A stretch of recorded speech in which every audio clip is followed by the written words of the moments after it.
Hey, Jana, it's big.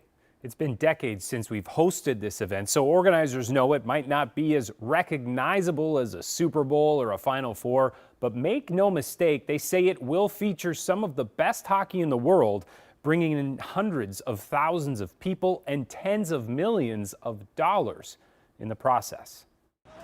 If you're wondering about all the hype and hype reels, touting the fact that Minnesota's hosting the World Junior Hockey Championship, ask an expert. It's one of the greatest tournaments in the world. When it's outside the Olympics, I think it's the best. You name an NHL great superstar, they played in this tournament. They take great pride in playing for their country. Gophers coach Bob Motzko coached some of those future superstars to gold as the coach of Team USA in 2017. And today he cheered 4 of his current Gophers players on as they won gold of their own, which is why he's excited to hear the Gophers' home, Mariucci Arena, will play host to the 2026 tournament alongside the Xcel Energy Center. This is the state of hockey, and we've got more NHL players than any state in the country. The great thing with the United States now, we are a contender every year for a medal. It's a perfect time. Speaking of time, it's been more than 40 years since the Twin Cities hosted the event, and at that time, Team USA finished a distant 6th.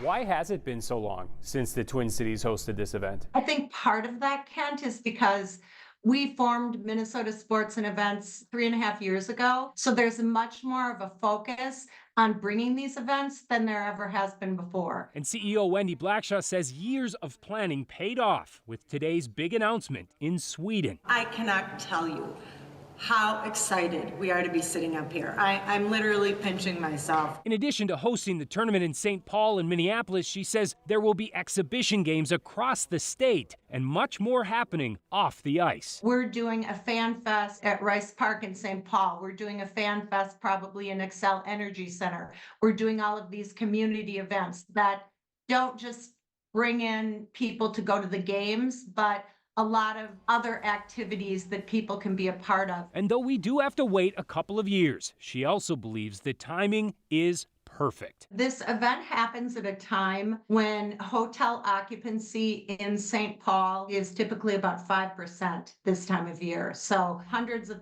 thousands of fans, players, coaches, people will come in. And it's not just the economic impact, which we estimate based on a number of different formulas to be somewhere in the 70 to $80 million range, but it's also, we are going to be internationally televised all over the world. It's almost like a commercial for our community. Our state will do a great job showcasing what we're about. We'll be great, we'll be hospitable until we play Canada.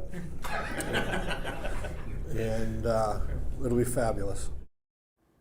Gotta love that dig at the end. The other big thing that makes this event so big for the state is its reach across Minnesota and its duration. For example, the exhibition games and camps leading up to the tournament that just wrapped up in Sweden today started all the way back on December 19th.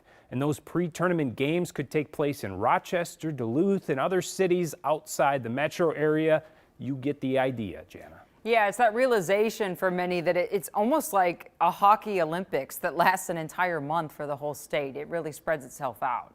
It does, and each one of those teams and countries brings in a lot of infrastructure and staff along with them. All right, thanks so much. Big win for Minnesota, Kent.